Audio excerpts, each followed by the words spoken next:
Hi, I'm Jezebel, First Comics News, and I am here with Brian Pulido. Lady Death. Yeah, Lady right? Death. Right, that's my daughter. That's yeah. your daughter. Mm-hmm. Okay, so you came up with this concept.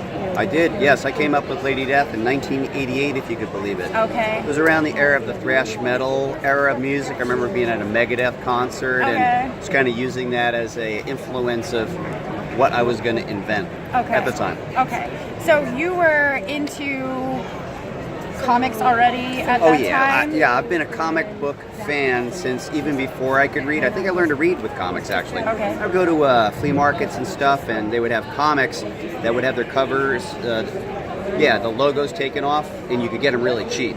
So I had a whole big collection of those. So yeah, I've been reading comics. I mean, as an example, I've read Captain America every month without fail since July of 1974. So I got some cred. Okay. And so why this? I mean, so you picked a very strong feminine character. Yeah. Probably at a time that those weren't really very prevalent. Well, that's true, and I've been asked about that, but the way I was raised, my mom and my sister played a leadership role in the household, so it wasn't unusual for me to see women in strong roles. So it actually didn't even occur to me. There was no cynicism or planning. It was like, yeah, I am going to tell the story of this very dominant, kick-ass woman, and it just didn't even occur as unusual to me. So you came up with this idea in the late 80s, and we were still running with this. Yeah, here we are, circa 2017. 2007, 25 plus years. Well, yeah, I mean, she's been in print over 25 years now at this point. So yeah, it's pretty incredible. I don't know, Lady Death just touched the nerve. She really has some resilience. Absolutely. So how do you keep on with like your storylines and keep going? How do you?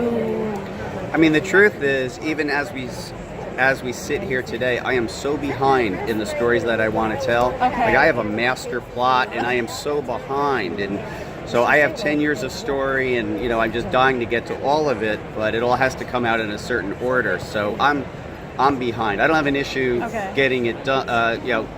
Having my imagination. So much. There's so much.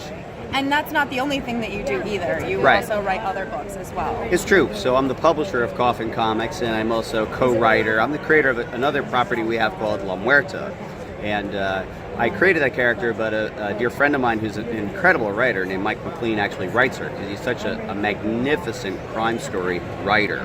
But my day-to-day is I am the publisher, and we're a small company, so I'm the managing editor. I hire the folks, I work with everybody, work on the layout, so it's a very immersive experience.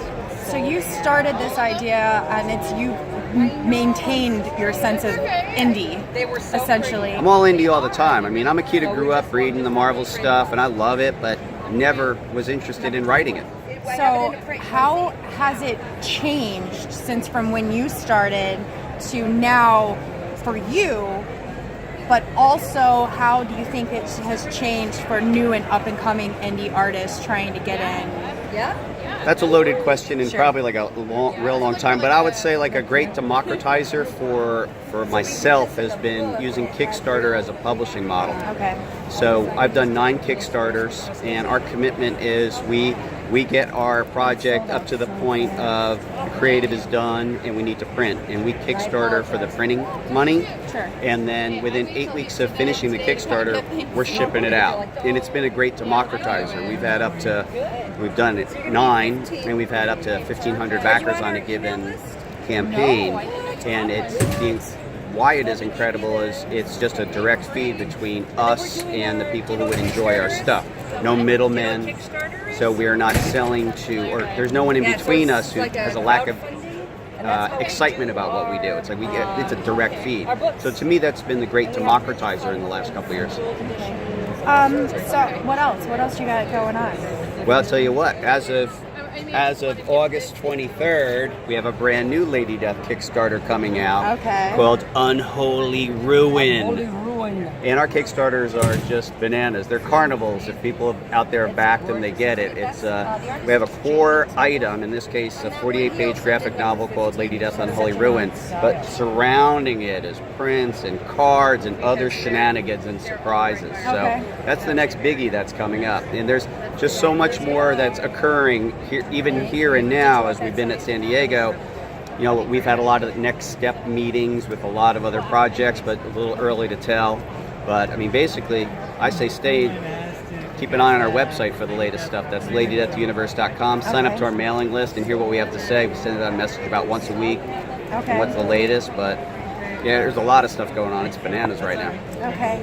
And so this is my question I invented. This is called if there was handcrafted? one thing that you would want people to know, which they may not, So there's however you interpret that, So the color what would it be? the original color About myself, about anything. anything in Oh my God. Okay, ask the question one more Okay. time. If there was one thing you would want people to know that they may not, what would it be? Love is the answer.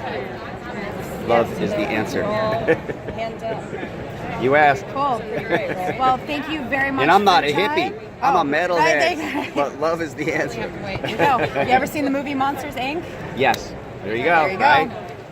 Thank you so much for your time. I really appreciate you. You're very welcome. You guys have been great. I've been Brian Pulido. Holler at your boy. I love your See ya. Later.